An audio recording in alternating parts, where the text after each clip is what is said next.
Agrociente no ar, galera. É isso aí. Hoje o Agrociente vai trazer um assunto aqui que muitos brasileiros, e não só o Brasil, não, fora do Brasil também, e tem essa paixão do que nós vamos falar aqui. Segura aí, segura aí. Tá com a gente aqui o senhor José Lúcio Ferreira. Né? O senhor José Lúcio é empresário, fundador e presidente da Expo Cachaça. Tá aí, tá revelado. Expo Cachaça, o maior festival internacional do setor das cachaças, né? É uma referência na promoção da cachaça brasileira, né? A Expo Cachaça foi realizado recentemente, agora no mês de agosto. Nós estamos gravando esse podcast aqui durante o mês de agosto ainda, em Belo Horizonte. Já pensou? Minas Gerais, cachaça, Belo Horizonte, carninha daquelas especiais, tira-gosto, torresmo, Torresmo, né? limão. Ai, Ei, ai, só ai, coisa você boa, tá né, doido. Vilela? Muito bom, viu, Grena? Carne de panela, costelinha de Não, porco, mandioca, exatamente. joelho de porco, só É coisa boa. E a muita cachaça? riqueza. É muita riqueza com muita simplicidade. Isso é o Brasil, isso é Minas Gerais. Nós vamos falar. O senhor José Lúcio também é presidente do Minas Doce, né? Que junto com a Expo Cachaça acontece, né? O Brasil Beer, né? Que é um centro brasileiro de referência da cachaça, né? E o senhor José Lúcio também, Ferreira, ele é autor do livro Cachaça, o Espírito Mineiro. Vamos abrir esse trem aqui, peraí. Ô, José Já que, Lúcio, o que é já que que o senhor vocês vai deram, mostrar para nós aí? já que vocês deram a liberdade de abrir, eu vou abrir uma também, pode Aí, ser? pronto. Vambora. Ó, Nós essa estamos com aqui o homem, gente. a gente realiza Preside... um concurso chamado New Ah, Spirit, e essa daqui ganhou medalha de ouro. Essa daqui ganhou medalha de ouro no concurso, e já ganhou várias vezes. Essa aqui é a Mostra ela pra gente na câmera aí, José. Na frente. Guaraciaba, é. é o Maravilha, hein? Guaraciaba Premium. Excelente. Boa.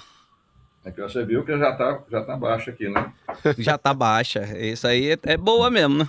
Coisas boas a gente não guarda para depois, não. A gente aproveita.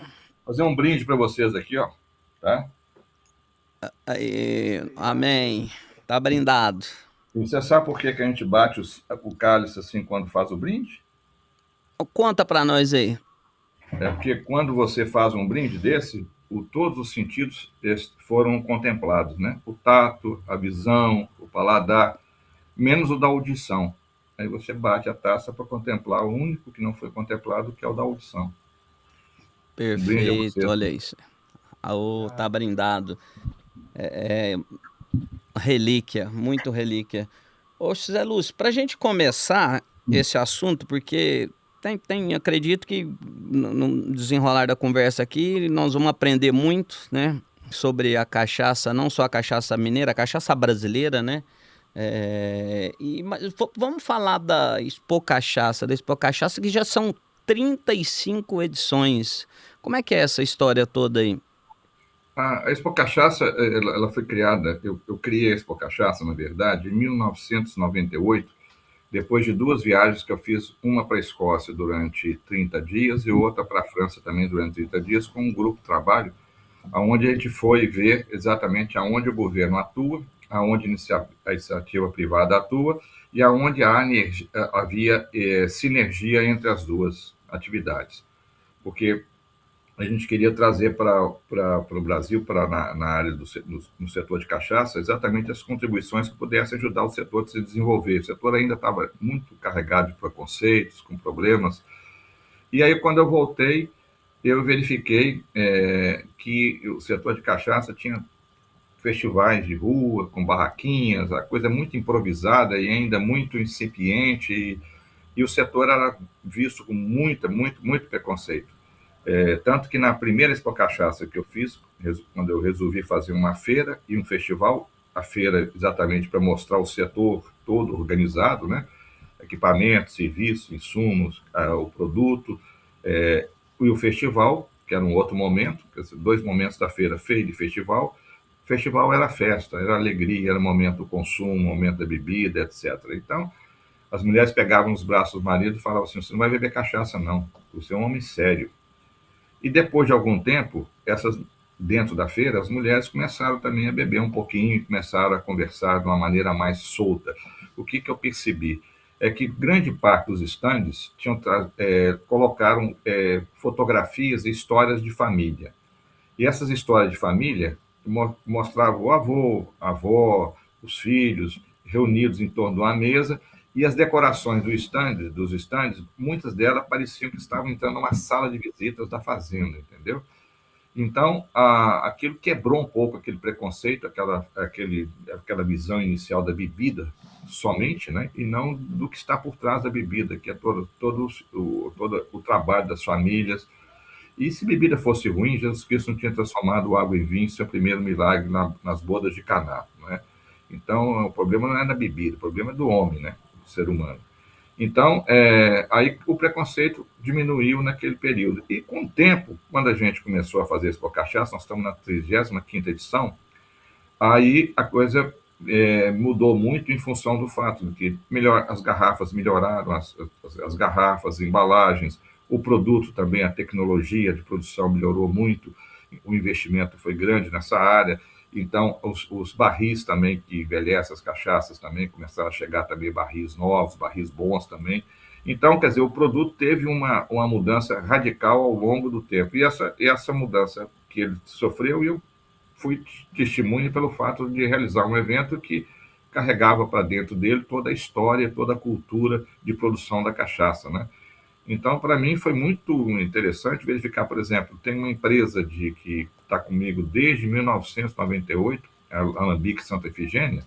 A Alambique Santa Efigênia era uma portinha de garagem. Hoje é uma empresa que exporta para 18 países equipamentos para a produção de tequila, de uísque, de vodka, de rum, entendeu? Então, a mudança foi muito grande. O que não mudou é o cenário de sofrimento do produtor de cachaça com a carga de impostos que ele paga, né? Que é uma coisa absurda. Ele paga hoje 81,87% de imposto. Eu estava fazendo aqui umas contas, o Brasil deve hoje, a dívida do Brasil hoje é de 10 trilhões e 800 bilhões de reais. E sabe qual que é a produção nossa?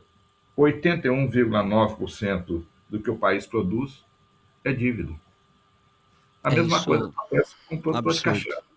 A mesma coisa acontece com o produtor de cachaça. Ele paga 4/5 do que ele produz da garrafa dele, 4/5 é de imposto. Só perde para o cigarro, que é 83 e pouco. Então, o que eu fico vendo nessa história? Inclusive conversando com os produtores. Quer dizer, eu sou mineiro. A Inconfidência Mineira foi provocada pelo Quinto do Ouro. O Quinto do Ouro é 20%, que é imposto para a coroa portuguesa. 20%. Nós estamos pagando 4/5 da produção da cachaça, da cachaça que é colocada no mercado. Significa o seguinte: para cada 10 garrafas, 8 o governo leva para ele de imposto, 2 fica com o produtor. É um negócio assim que não dá para acreditar que seja possível acontecer. No entanto, é a realidade que ele vive. E aí você vê um emaranhado de situações complicadas. Os ICMS dos estados, cada um tem um valor diferente, tem a substituição tributária. Então, ele vai transitar com o produto de um estado para outro, ele paga 20% no estado, 18% no outro, o outro vai de 27% a 33%, que é a região do Tocantins, Alagoas, etc., e assim vai. Então, é um negócio louco, entendeu? E conviver com isso é muito complicado, porque, além disso, você ainda tem um outro problema sério no campo. Não tem mão de obra. Porque 50 milhões de Bolsa Família aí tiraram esse pessoal do campo, né? Então, eu vou dar um exemplo de um produtor de cachaça que contratou uma pessoa, um funcionário para trabalhar para ele, pagando um salário de R$2.000, mais os benefícios lá, por alimentação, etc., transporte e tudo. Ele falou que não queria, não. Eu falei, mas por quê? Ele falou assim, porque os R$2.000 eu ganho sem trabalhar. Bom, você dificulta. Como é que você vive num cenário desse? Como é que você disputa mercado num cenário desse? Exatamente, a pergunta é essa, como é que disputa? Eu queria até saber com relação a...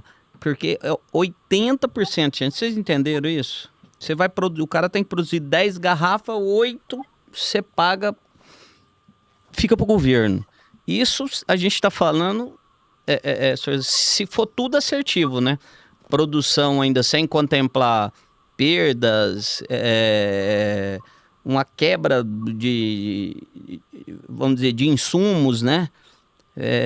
Uma série de outros fatores que o empresário, o produtor tem que assumir para no final ainda debater isso. E o mercado internacional, como é que é essa tributação? Tem incomodado também?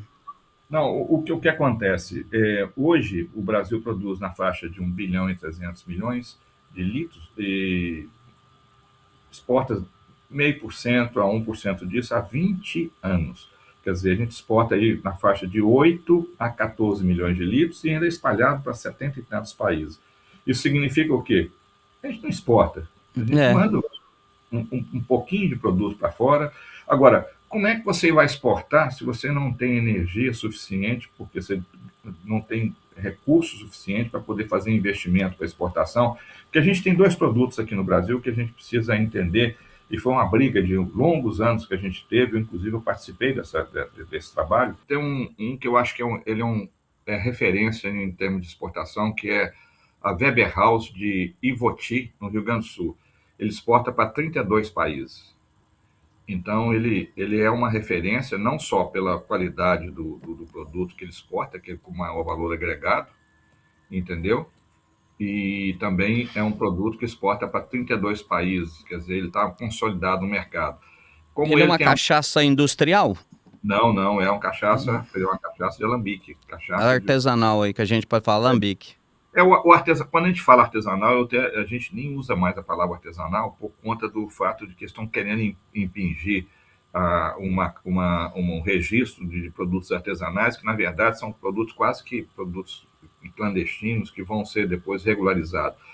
A gente está brigando muito contra isso, porque exatamente levou muito tempo a gente conseguir a cachaça de alambique com as qualidades que a cachaça tem, para poder garantir um produto diferenciado para o mercado externo. E aí você colocar um produto aí de baixo valor agregado, confunde o produtor, né, chama o consumidor, e atrapalha, inclusive, o trabalho todo que foi feito para poder valorizar a cachaça de alambique, né? É sempre assim, né? O Brasil é o país que eu nunca vi coisa igual. Como é que a gente consegue estragar as coisas boas que a gente tem, né? Muito triste. Mas eu estava falando sobre questão de exportação. A gente estava falando a dificuldade que é de exportar, né? Mas não é a questão tributária. O Brasil exporta muito pouco hoje, né? O que o senhor estava me dizendo do volume produzido. A gente exporta 0,5% há muitos anos e não sai disso. E todo o trabalho que é feito pelo IBRAC junto à Apex é levar os produtores para grandes feiras como a Nuga e outras, para participar dessas feiras. Só que essas feiras que eles participam não têm trazido resultado nenhum para a exportação. Tanto não tem que continua com o mesmo patamar, 0,1%, não sai disso. 8 a 14 milhões de litros, não passa disso. Então, não está dando resultado, tem que mudar a proposta, tem que mudar o trabalho, tem que mudar a forma de apresentar o produto no mercado externo, né? Mas o que também impede, muitas vezes, o produtor de ir, que eu estava falando, é exatamente a questão da falta de energia, de recursos para poder trabalhar uma exportação eficiente, né? Porque o produtor pagando uma carga de impostos de 81,87%, inclusive agora tem ainda a preocupação que está surgindo agora a questão do imposto pecado, né? Nessa nova reforma tributária. Então, esse imposto pecado na verdade, está invertido, né? Quer dizer, o pecado é o imposto, não é imposto pecado, o pecado é o imposto. O imposto pecado, que eles estão falando, que seria entre bebidas, perfumes, algumas coisas que eles chamam de supérfluos, né? Vai aumentar a carga de impostos da cachaça. Eu até gostaria até de aproveitar para a gente, só aí no caso o IBRAC fez um trabalho interessante, que, ó, com relação à reforma, a reforma tributária, para romper a barreira, se eu vou ler aqui, que é um documento do IBRAC, que é o Instituto Brasileiro da Cachaça, para romper a barreira do imposto pecado, sintaxe, e dotar a cachaça, sobretudo a cachaça de alambique, de competitividade frente a destilados importados e outras categorias, como a cerveja, que domina mais de 90% do mercado nacional, o setor produtivo e especialistas defendem um conjunto de proposições baseadas em benchmarks internacionais e no atual cenário de regulamentação da reforma tributária. As principais proposições estruturantes dividem-se nos eixos nacional e internacional. No mercado nacional, correção de distorções da reforma tributária. O grande pleito do setor, liderado pelo IBRAC através do recente manifesto da cachaça, é evitar que um novo imposto seletivo, IS, inviabilize o produto. As propostas técnicas defendidas são tributação híbrida, isonômica, modelo europeu. Países da União Europeia tributam bebidas alcoólicas com base no volume do álcool puro, alíquota específica, o que é considerado mais justo e saudável. O setor defende um modelo híbrido, uma parte fixa baseada no teor alcoólico por litro e uma parte ad valorem, sobre o valor do produto. O erro do modelo que vem sendo desenhado no Congresso é criar alíquotas progressivas por faixa de teor e categoria, o que beneficia diretamente a cerveja industrial e sobretaxa a cachaça. Tratamento diferenciado para pequenos produtores, modelo americano. Nos Estados Unidos, o Craft Beverage concede uma redução drástica no imposto federal de destilados para alambiques artesanais independentes que produzem até um determinado limite de galões por ano. O setor defende que o Brasil aplique essa mesma lógica no imposto seletivo, protegendo os pequenos alambiques rurais que geram emprego no campo sob o risco de empurrá-los para a informalidade. Neutralidade concorrencial frente a bebidas importadas. Hoje, destilados sofisticados importados, como gins e uísques, muitas vezes chegam ao consumidor com margens competitivas agressivas. Propôs-se que a carga tributária nacional da cachaça reflita seu status de patrimônio cultural e imaterial, garantindo que a tributação agregada interna seja sempre inferior ou, no máximo, equivalente à dos concorrentes externos no varejo. A cachaça hoje representa 86% do consumo de destilados no Brasil. O restante é distribuído entre uísque, vodka, rum, etc., os outros importados. Para o mercado externo, internacional, desgravação e promoção comercial. Para o mercado externo, as proposições miram a eliminação de barreiras alfandegárias e a facilitação burocrática, espelhando-se no sucesso que o México obteve com a tequila. Aceleração da desgravação tarifária via acordos bilaterais. O avanço do acordo comercial Mercosul-União Europeia prevê a desgravação tarifária progressiva para a cachaça envasilhada. A proposição é que o governo brasileiro utilize esse modelo como padrão para negociar com outros blocos, como a Ásia e a América do Norte, eliminando tarifas aduaneiras de entrada que encarecem o produto na ponta. A tributação sobre a cachaça é uma das mais complexas e elevadas do mundo, né?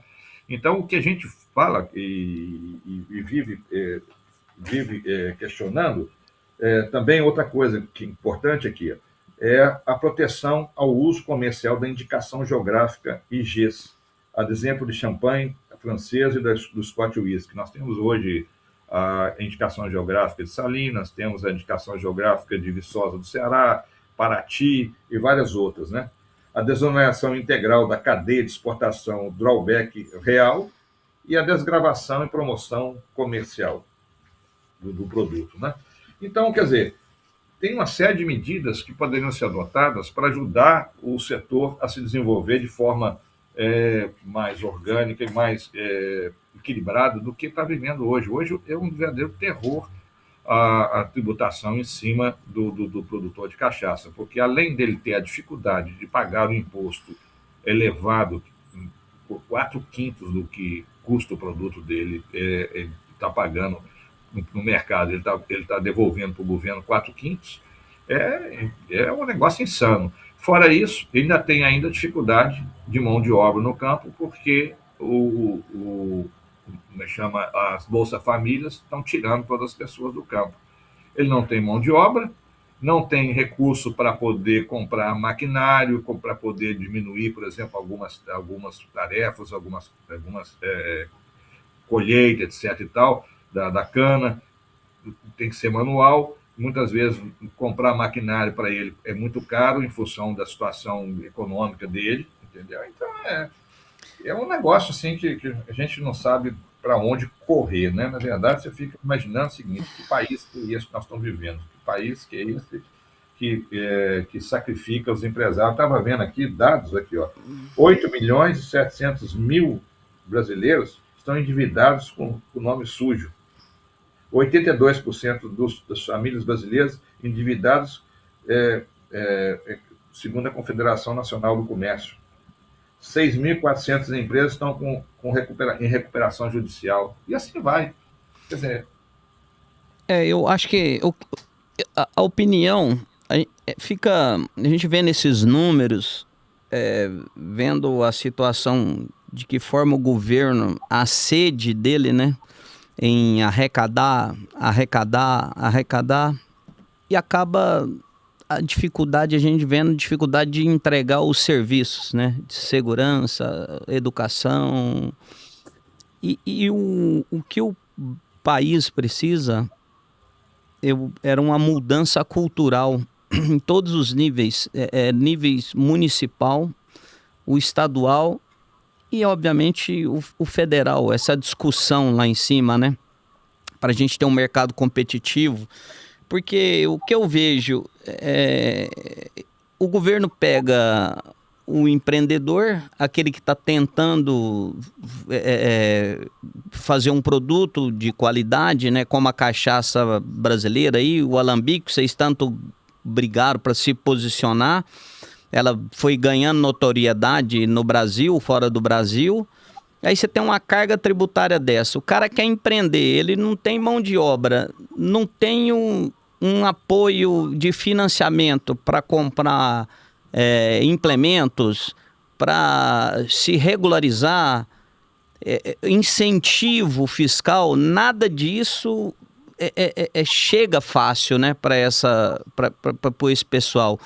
Então é uma mudança cultural que precisaria acontecer.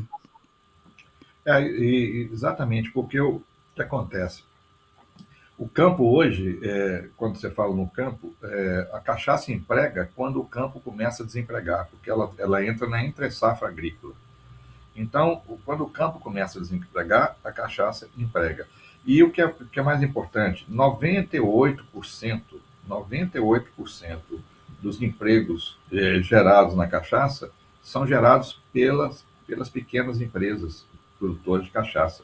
98% são as pequenas, não são das grandes. Entendeu? Então, quer dizer, ele é o setor que emprega, de fato, né, no campo.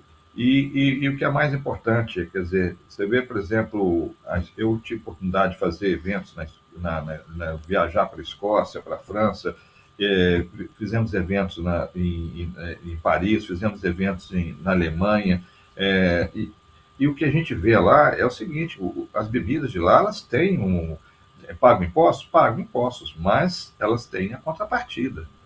Aqui a gente não tem paga imposto sem contrapartida. É o que é pior, quer dizer, o setor é totalmente desassistido e abandonado à própria sorte. Então é muito complicado você ver, por exemplo, um produtor hoje de cachaça, ele é um guerreiro. E eu falo muito com o pessoal, porque de vez em quando hoje nem tanto, mas antigamente, quando eu fazia, eu estou desde 98 fazendo a Expo Cachaça, né? Está na 35ª edição. Então já tive muitas vezes, comecei a falar sobre cachaça, e de vez em quando vinha: você não tem vergonha, não, no meio de tanta gente com problemas de saúde por conta da bebida, você falando de cachaça? Aí eu falava sempre isso: se a bebida fosse um, Jesus Cristo não tinha transformado água em vinho, seu primeiro milagre nas bodas de Caná. A bebida não é o problema é o ser humano, e tem em todas as áreas, né? Então, o que eu vejo é o seguinte: diminuiu o preconceito, e a cachaça hoje tem uma aceitação nas mesas. Hoje você põe uma garrafa dessa que eu mostrei agora recentemente aqui, essa Guaraciaba, por exemplo, aqui, ó, é uma garrafa nobre. Você põe em cima de uma mesa, ninguém olha para você torto, tipo assim, olha lá, o bebum. Antigamente olhava, porque eram garrafas de cerveja, que tinha cachaça, então a cachaça era uma bebida considerada bebida de bêbado, de pobre, né? Mas isso eu pude ver que não é típico só do Brasil. Todos os países que eu pude visitar, a Escócia, a França, a Itália, todos esses países, mas principalmente a Escócia e a França, eu vi que é o seguinte, que a história é a mesma.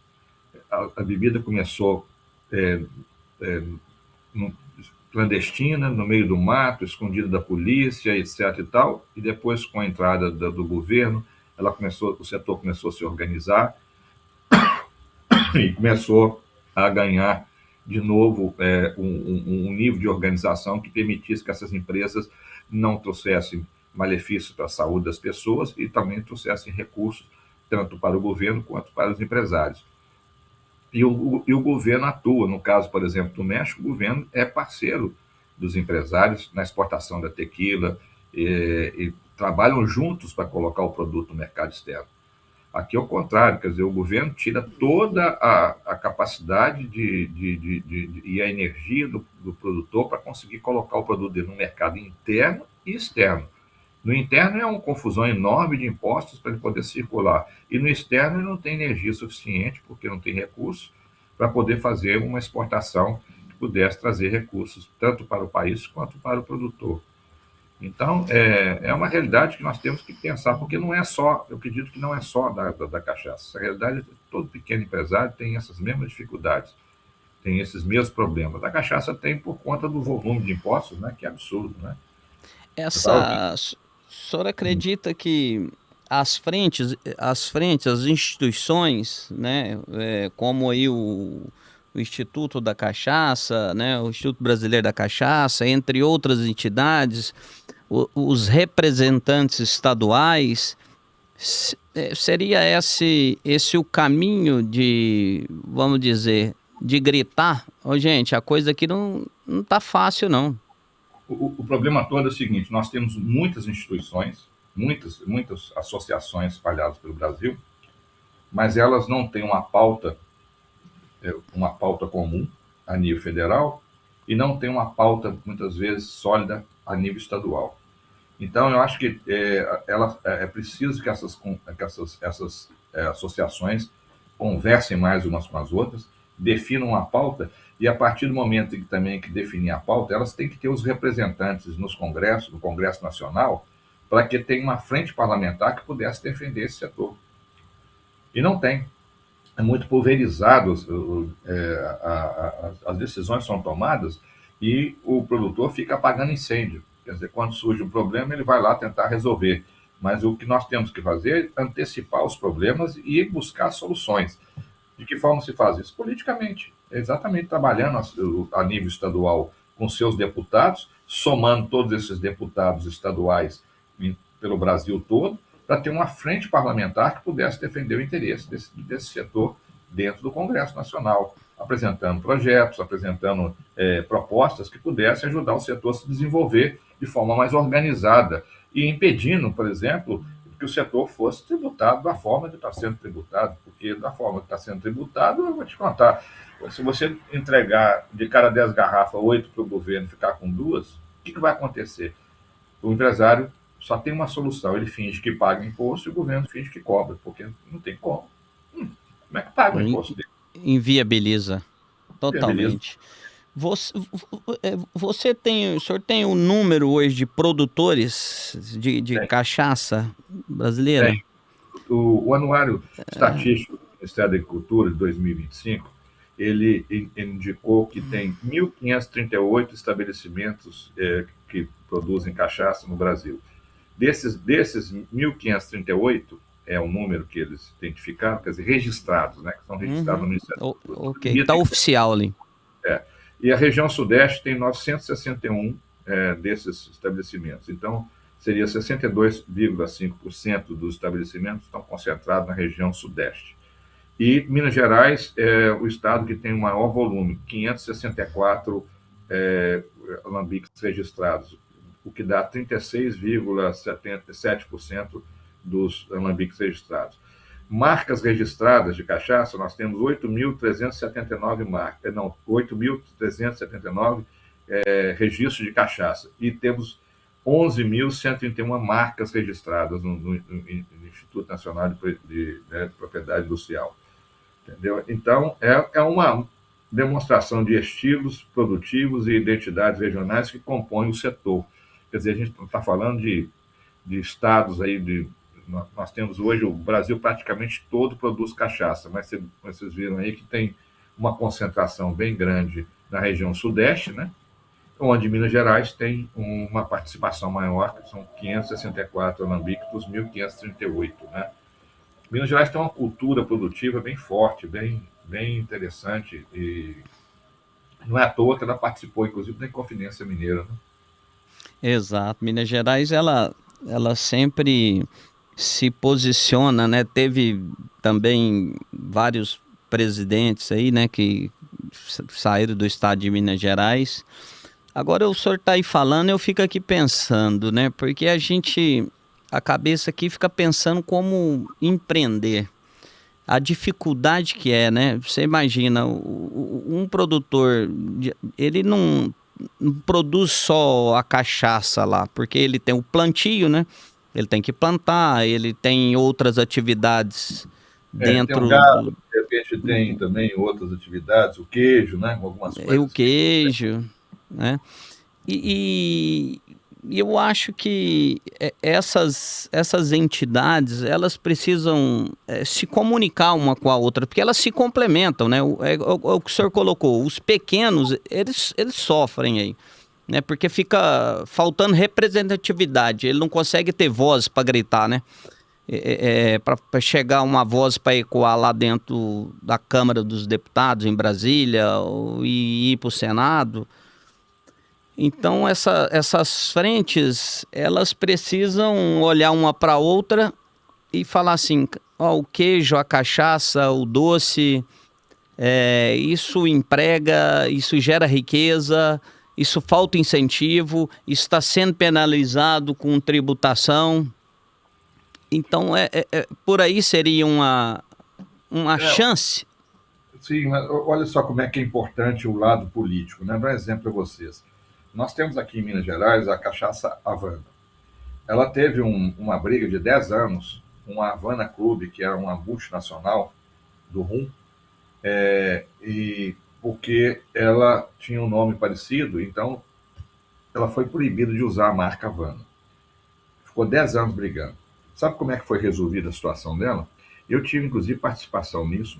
Nós fomos até o José de Alencar, que na época era vice do Lula, e falamos com ele o seguinte: olha, tem um processo parado no INPI a respeito da cachaça Havana.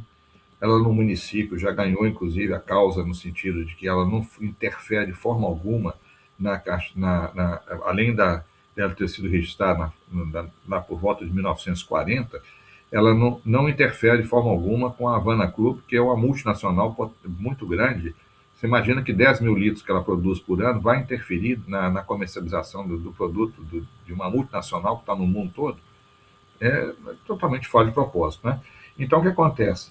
Ficou parado lá. Ficou parado por quê? Politicamente ficou parado. Não andava. Aí o Zé de Alencar, fomos no Zé de Alencar, o Zé de Alencar ligou para o INPI e falou para eles: olha, dá uma solução para isso aí, senão a gente vai interferir aí, vai verificar o que está acontecendo. O que está acontecendo aí gerou para eles um tipo assim: vai fazer alguma interferência aqui, todo mundo ficou grilado. O que aconteceu? Deram o ganho de causa para a Havana. A Havana voltou. E voltou, infelizmente, depois que o Anísio Santiago já tinha falecido. Então ele não teve nem o sabor da vitória. Eu tenho, inclusive, aqui, ó, vou até pegar aqui, ver se eu mostrar para vocês. Pega aí, mostra para a gente aí. Aqui, nós estamos com o senhor Zé Lúcio, gente. O senhor Zé Lúcio Mineiro hoje. Aí. Aqui, ó, tá vendo? Essa é a premiação. Não, esse é um troféu. Está escrito o seguinte aqui, ó. Olha aqui, ó. Centenário de nascimento de Anis Santiago, produtor de cachaça da Havana, Anis Santiago, aqui, ó. Os agradecimentos da família de Anis Santiago pelo incentivo e divulgação do nosso trabalho e apoio total na recuperação do nome Havana. Conferida José Lúcio Mendes, promotor da Expo Cachaça. Maravilha. Então, é uma luta, né? Para conseguir a liberação. Se a gente não tivesse ajudado, estariam até hoje sem poder usar a marca Havana, sendo que uma pessoa, você acha que com 10 mil litros ia interferir numa multinacional que exporta para o mundo todo? Não faz sentido, né? É por isso que eu estou falando que a política tem que ser bem usada e usada na hora certa, no momento certo, para resolver situações que a gente vem enfrentando aí anos e anos e anos. Então, quer dizer, o que falta realmente é o setor se unir mais, as entidades trabalharem as pautas de maneira mais eficiente, para que a gente possa resolver esses grandes dilemas que o setor vem enfrentando, né? Agora é a mão de obra, o apagão da mão de obra, mais o imposto elevado. Quer dizer, você não tem mão de obra, você não tem um imposto que praticamente tira toda a sua energia, né? É muito complicado viver nesse cenário, né? O senhor comentou aí também da indicação geográfica. As indicações representatividade dela nesse processo, a importância. A importância, quando você vai, por exemplo, na França, você tem o que chamam de indicação geográfica e tem também a indicação de origem, né? Que chama de o INAO lá, é o instituto que faz, como é que chama? Deixa eu puxar um nome aqui certinho. Mas vamos falar sobre indicação geográfica. A indicação geográfica, ela define uma área onde todos produzem dentro do mesmo processo, do mesmo padrão e dentro das características que chamam de o valor, o terroir da região, né? Que é a terra, o clima, é o somatório do trabalho do homem, etc., tal, que produzem naquela região dentro de uma área circunscrita. No caso, por exemplo, da indicação geográfica de Salinas, são 9 municípios que estão envolvidos. Aí você vai lá para Paraty, você pega mais ou menos 900 hectares, ou um pouco mais, de uma área grande lá, que pegam parte do mar e tudo que produz cachaça também. É uma indicação geográfica. Aí tem a indicação geográfica também de Viçosa do Ceará, que é mais recente, e mais outras que estão sendo registradas no Brasil. Eu, particularmente, penso que a indicação geográfica de Minas Gerais tinha que ser a indicação geográfica Minas Gerais, como produtora de cachaça, entendeu? Porque o que acontece? Você vai criando indicação geográfica, como o estado é muito grande, tem 853 municípios, você vai criando tantas indicações geográficas espalhadas pelo estado que depois você não tem recurso suficiente para fazer a promoção desse produto. Entendeu? Não tem recurso para fazer. Agora, o Estado ele é muito mais forte, muitas vezes, para fazer um trabalho de promoção do que individualmente um determinado grupo de municípios. Então, eu acho que pode ser, inclusive, a indicação geográfica de Minas Gerais e, dentro dessa indicação geográfica maior, você ter as outras indicações circunscritas ali ao Estado, né? Não sei. Unificar, né? Posso até ter pensado de maneira equivocada, mas é o que eu acho que seria mais interessante, mais viável, né? Você tem uma visão, né, melhor, né? Porque você não confunde, né? Principalmente para quem amanhã quer exportar, qual que é a identificação geográfica desse determinada cachaça? Essa aqui é de Minas, essa é de Pernambuco. Isso aqui é do Rio Grande do Sul, né? Então, o que o senhor está dizendo é trazer isso para uma integração entre elas, as regiões, né? Sim, sim. Eu acho que isso aí seria politicamente ou é um instituto? Não, você vê, nós temos hoje a cachaça como patrimônio cultural e material de Minas Gerais por lei estadual. Quer dizer, o processo produtivo da cachaça é patrimônio cultural e material de Minas Gerais. Aí isso é a lei. Aí você tem o decreto, que ainda não foi feito. O que o decreto define? Define o processo. Entendeu? Agora, qual que é o processo? O processo não pode ser diferente do que a lei determina, entendeu? Você não pode criar um processo produtivo que vai contra o que a lei determina. Então é muito mais fácil do que você imagina. Mas o que não acontece? Política.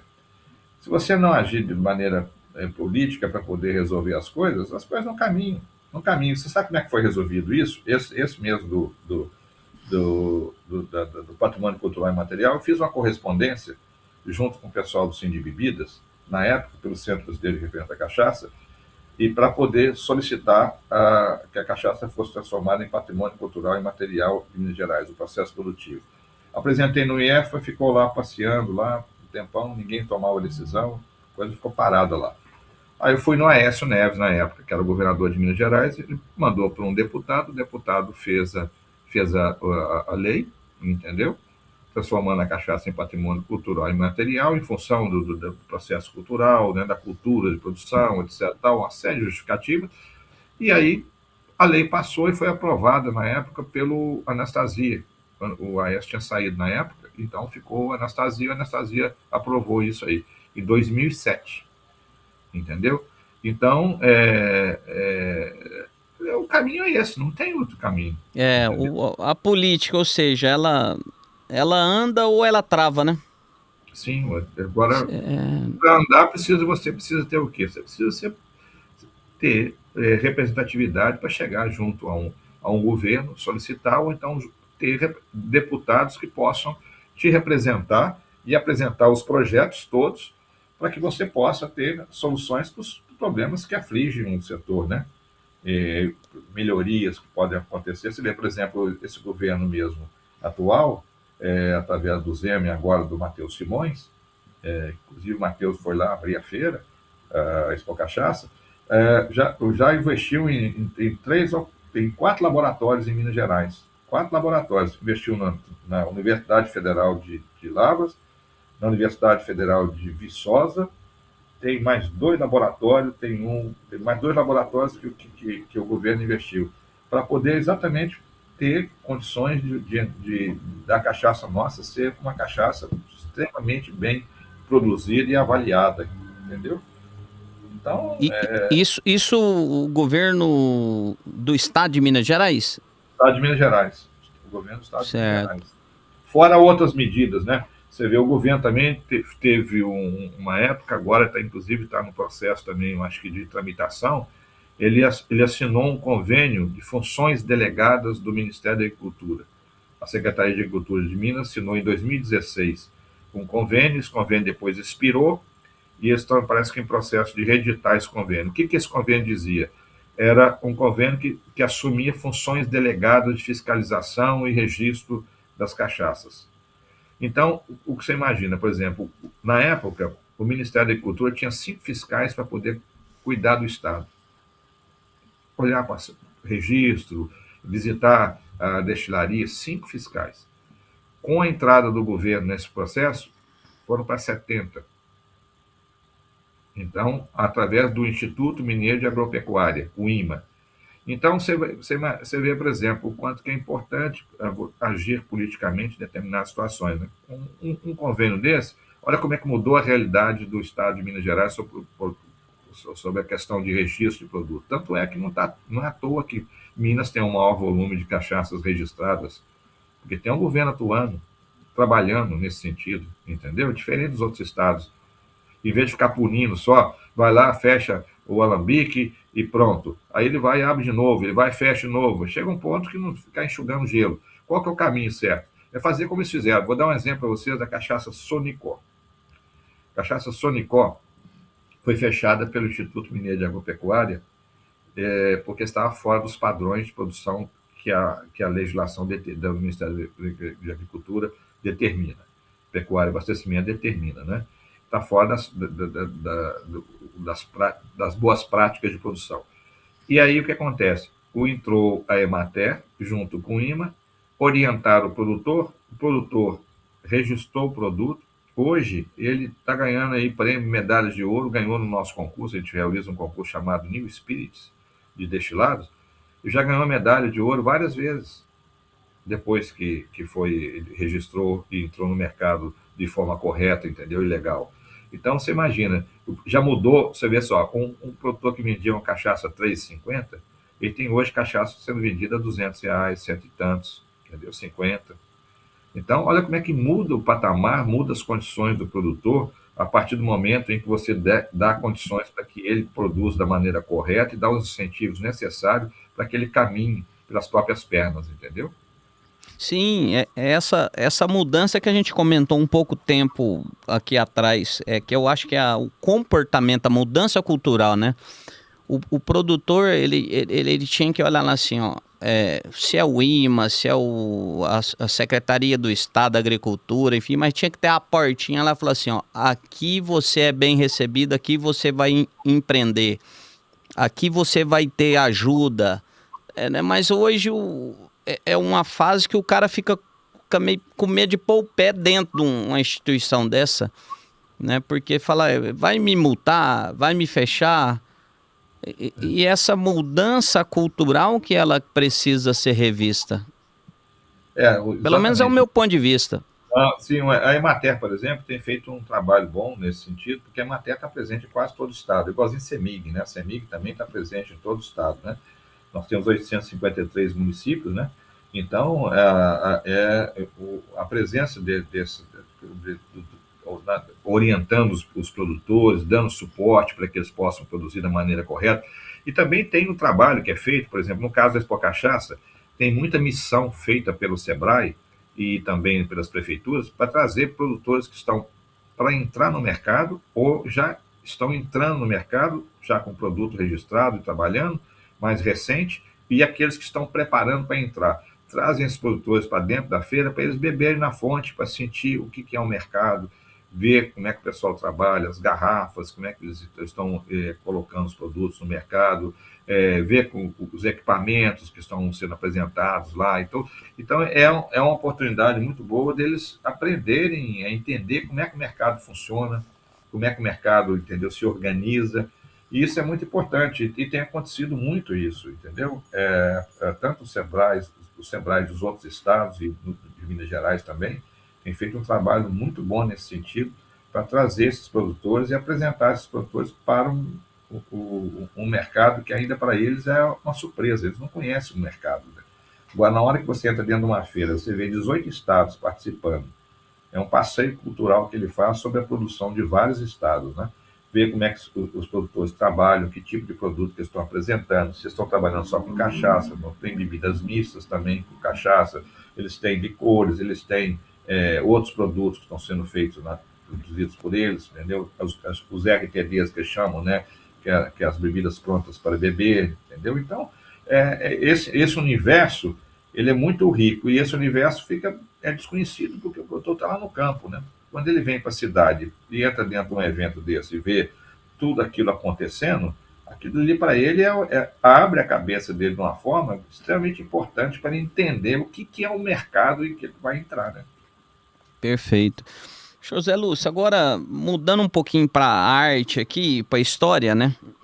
O senhor podia nos relatar aí com o conhecimento do senhor a história da cachaça, né? Porque existem, pelo menos o portal da Embrapa tem duas versões, e existem as versões dos botequim, né? Qual que é a história aí da cachaça aí boa aí? Eles falam o seguinte, a cachaça surgiu no Brasil na época do Engenho dos Erasmos, lá em São Paulo, onde os portugueses trouxeram os alambiques que produziam o que eles chamam lá de bagaceira, né? Produziam bagaceira, trouxeram para produzir cachaça. Agora, eu tenho, no meu livro mesmo, eu tenho uma história contada que é nessa linha, mas histórias de como surgiu a cachaça, tem várias, tem as folclóricas que falam da época dos escravos, entendeu? Sobre a pinga, entendeu? E tem uma série de histórias aí que, na verdade, não representam a realidade da produção. O que, na verdade, a gente pode discutir épocas diferentes, mas que a cachaça veio pelos portugueses, e veio também pelos alambiques que eles trouxeram. E a partir do momento em que existiam os engenhos que produziam açúcar, E depois também esses engenhos muitos deles passaram a produzir também cachaça. Então, e foi disseminando, né, pelos estados, foi crescendo a produção nos estados.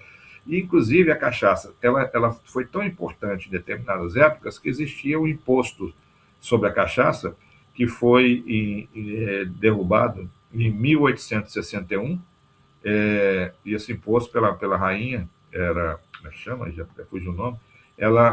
Esse imposto que foi derrubado em 1861, em 13 de setembro, foi exatamente o que criou o Dia Nacional da Cachaça. Hoje, quando se fala no Dia Nacional da Cachaça, é exatamente o dia onde esse imposto foi derrubado e a cachaça passou a ser comercializada sem imposto dentro do país, sem um imposto que era aquele imposto pesado que a corte cobrava na produção da cachaça, né?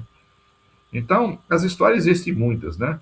Agora, a realidade é sempre a mesma, né? Qualquer planta que você fermente, ela produz álcool. Então, se você colocar, por exemplo, for para a Escócia, vai ver a produção em cima dos grãos, né? Cevada, etc. e tal. Se você for lá para a região de Tequila, é a agave azul, que é quase que aquela planta nossa chique, nossa, aquela planta de deserto aí, né? Então, você vai para os Estados Unidos, você tem um uísque produzido em cima do milho, né? O uísque de milho, que é o Jack Daniels e outros uísques, né?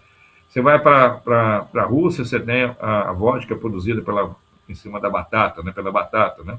Pela fermentação da batata. E assim vai, quer dizer, qualquer hoje, se você for, por exemplo, lá na França, tem o Calvados, né? Que é da maçã, né? Tem também o Ulisses Guimarães, na época da política, ele tinha a turma do Poá.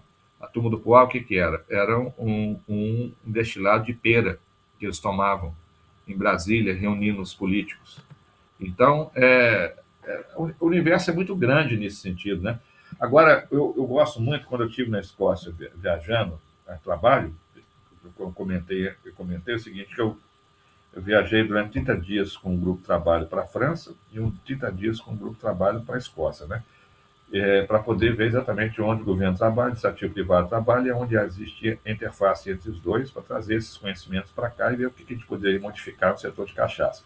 Bom, aí eu estava vendo como é que quando você é sofisticado nas coisas, como é que é interessante você ver até na maneira de fazer as piadas, né, fazer as brincadeiras, as coisas são diferentes, né?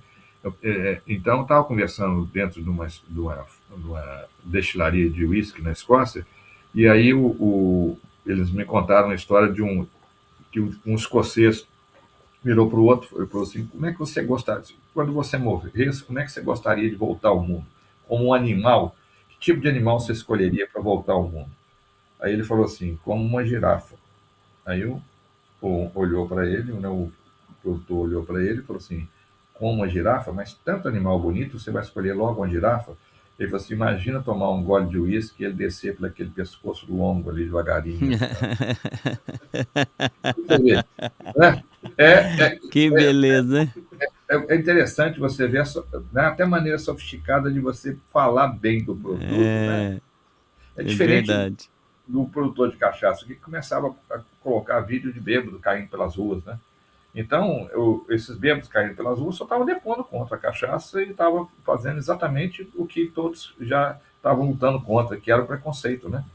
Então, a gente precisa aprender também a ser sofisticado nas colocações a respeito da cachaça. Outra coisa também, você vê, que a gente aprende que como é que de país para país, os erros eles acabam sendo iguais, né? Quer dizer, cometendo os mesmos erros. Então, por exemplo, aqui no Brasil, tem os produtores de cachaça tinham mania de falar o seguinte, na hora de beber cachaça, a gente tem que tampar os olhos e não, quer dizer, na hora de colocar a cachaça na boca, você tem que colocar e tomar rapidamente, aliás, porque senão dá água na boca e mistura, atrapalha o gosto. Tão boa? Então mistura, atrapalha o gosto. O que ele está dizendo ali? Ele está dizendo que você não pode tomar cachaça com gelo, porque você dilui, então você está destruindo exatamente a qualidade do produto. Aí você faz o quê? Você diminui o consumo, porque quanto mais prático, tipos de consumo você tiver, com gelo, gelada, com refrigerante, pura, misturada em coquetéis, quanto mais flexível for o consumo, mais você vai vender, não é isso? As batidas, etc. e tal, né? Então, o que nós temos que aprender é exatamente isso. Eu falando com os escoceses, eu perguntei exatamente isso. Assim, olha, vocês têm alguma crítica do pessoal que gosta de tomar cachaça com guaraná? Tem um produtor aqui que fez essa pergunta aqui. Que você perguntei isso para um dos grandes mestres do whisky lá na Escócia, em Edimburgo. Ele falou assim: olha, eu produzo uma cachaça com whisky e tenho ali todas as sugestões para você consumir da melhor maneira possível e aproveitar o produto. Desculpe. Mas, se você quiser misturar com guaraná, problema seu. Isso é gosto pessoal. O importante para mim, como produtor, é vender. Se você comprou, estou satisfeito. O que você vai fazer é um problema seu. A gente sugere o que é ideal. Mas se você quiser fazer um consumo diferente, problema seu. E a mesma coisa tem que fazer com cachaça. A gente não tem que ficar, sabe, restringindo o consumo. Não, tem que ser só pura, porque a cachaça é uma cachaça que foi produzida 8 anos envelhecida. Tomar essa cachaça misturada com gelo, colocada dentro do gelo, diluindo, é uma falta de respeito. Não é uma falta de respeito. Um país tropical como o nosso, tomar com gelo é ótimo, na beira de uma piscina. Senão você não tomaria, não é? Então, correto, é isso. Respeitar, né, o cada um. E senhor Zé, como é que é a diferença, né, básica dessa produção, vamos dizer, a produção de alambique e a produção industrial? As duas, politicamente, culturalmente? Politicamente. A gente tem uma Câmara Técnica em Brasília, da cachaça, no Ministério da Cultura, onde quem manda lá é a indústria. Essa é a dificuldade. Então, projetos, por exemplo, da cachaça de alambique, raramente consegue passar. É uma briga pesada lá, porque eles comandam lá.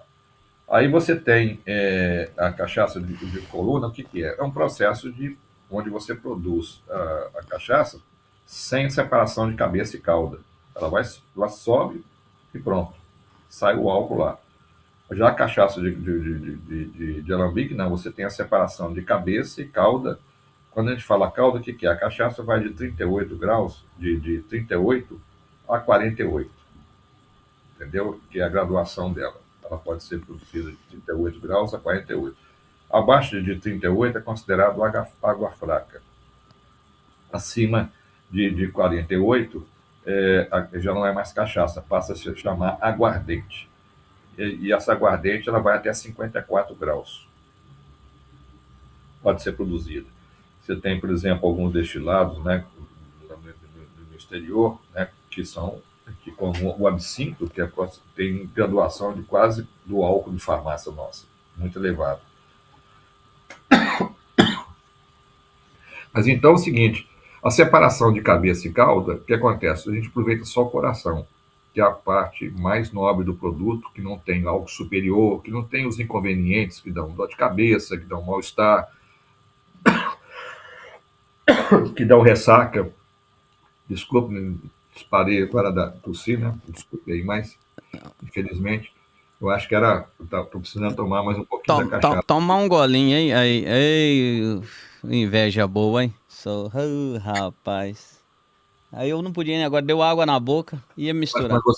Mas quando vocês vierem aqui a Balneário Camboriú, então já são convidados para poder tomar uma cachaça com calma aqui e escolher. Eu tenho aqui perfeito, de vários estados, de vários tipos de produtos. Tem cachaça envelhecida, cachaça branca. Tem uma cachaça também da Mil Montes ali, uma cachaça que tem 48 graus. Por que a graduação é na faixa de 40 graus, a média? Você sabe por quê? Certo. Imposto. Graduação, quando você exporta, por exemplo, a graduação é na faixa de 40 graus por conta de imposto. Quanto mais alto a graduação, mais alto o imposto. Entendeu? Mais alto o imposto? Mais alta a graduação, mais alto o imposto. Então, mas aí não seria o contrário? Porque se eu subo a graduação dela, vou pagar mais imposto. Sim, exatamente. É o caso, por exemplo, o seguinte, por que o imposto que aí é o aguardente, é o industrial, né? Não, acima de 48, 49 a 54 é aguardente, né? Mas você tem a cachaça também industrial, que a cachaça industrial fica nessa faixa de aguardente, né? Mas ela antigamente era misturada com a cachaça de alambique. Então, eram dois processos produtivos diferentes com o mesmo nome, cachaça. Hoje você tem a cachaça de coluna e a cachaça de alambique, e a cachaça de alambique colocou alambique exatamente para distinguir aquele produto do outro produto, né? Que é processo produtivo diferente, produtos diferentes. É o que a gente sempre brigou, porque lá fora as pessoas não estavam entendendo, olhavam para um produto, olhavam para o outro, tão diferentes um produto do outro. Por que essa diferença? Por conta do processo produtivo. Entendeu? Entendi. É mesmo porque ela, às vezes, ela tá ali naquela coloração, né? E ela é uma pura, né? Vamos dizer assim, é o alambique, né? A produção da cachaça branca do alambique seria isso? Não, a cachaça branca é quando ela nasce, né? Quando ela sai do alambique, que ela acabou de passar pelo alambique e sai na bica ali, ela sai branquinha. Todas elas são branquinhas. A coloração ela vem a partir do momento em que você coloca no barril. Que a função do barril, de maneira mais simples possível, é dar aroma, sabor e cor. E cada barril tem uma teia de aromas e sabores bem diferenciados. Por exemplo, você tem barris que tem aromas e sabores mais cítricos, aí você passa por um outro barril, por exemplo, ele tem sabores mais puxando para o café, puxando para o amadeirado, puxando para... Então você tem uma riqueza muito grande, tem uma que a gente chama de roda de aromas, né? Que a cachaça puxa desde os florais, amadeirados, cítricos e etc. Entendeu? Então, essa riqueza que esses barris têm é que fazem. E cada barril ele é queimado internamente ou mais profundamente ou menos profundamente. De acordo com a queima que ele sofre, aí nós estamos falando de barris de carvalho, né? Você tem um carvalho famoso que é o francês e o carvalho americano, basicamente, né? Já no Brasil, a gente tem 40 e tantas madeiras que envelhecem a cachaça. E nós temos o bálsamo, temos o bálsamo, temos a amburana, temos o jequitibá, temos tem uma quantidade enorme de madeiras que envelhecem a nossa cachaça. Então, cada uma dessas vai dar cores diferenciadas, aromas e sabores diferenciados. Entendeu? Perfeito. O carvalho eles têm aqueles aromas típicos e sabores típicos dos carvalhos franceses e carvalhos americanos. Tem os americanos, os franceses, e tem também outros carvalhos em outros países, mas basicamente o que vem para o Brasil é o americano e o francês. Podemos falar que o processo da cachaça do alambique, então, além de um negócio, ele é uma paixão. Mas só é. Eu falo muito com os produtores, é como se fosse um filho que acabou de nascer. Na hora que o produtor pega o produto dele, acabando de sair ali né, na bica do alambique, e coloca o produto para envelhecer, e depois pega esse produto e começa a trabalhar esse produto, porque o que acontece? Quando você tem uma cave, e essa cave tem, por exemplo, ali 100 barris, tá? 100 barris. Cada barril daquele, mesmo produzidos na mesma época, tem um comportamento muitas vezes diferente em termos de aromas, sabores e cores. Então, o que o Master Blender? O Master Blender é como se fosse um cozinheiro trabalhando os temperos da cozinha, e o Master Blender vai trabalhar ali a cachaça que está nos barris. Ele vai classificar os barris todos que estão ali na cave, e de acordo com a classificação ele vai fazer as misturas. Aí que ele chama de os blends, as misturas que eles vão fazer para que o produto depois seja engarrafado. E se você mudar, por exemplo, a sequência de barris que você engarrafou, você muda o tipo de produto que está sendo engarrafado, porque cada barril tem um comportamento diferente. Então é uma coisa muito rica. Antigamente, o que o produtor fazia? Ele fazia a mistura da cachaça, dos barris, mantendo só um padrão de cor. Mas o produto que final era muito diferente porque ele misturava barris diferentes. E quando se mistura barris diferentes, você pode chegar na mesma cor, mas o resultado em termos de aroma, sabor, etc., é bem diferente. Então, essa evolução para a presença do Master Blend dentro das caves, trabalhando os produtos, e tem cachaça, por exemplo, que eles fazem o quê? Cachaça barril único. Ele pega só um barril de 250 litros, por exemplo, e engarrafa aqueles 250 litros daquele barril.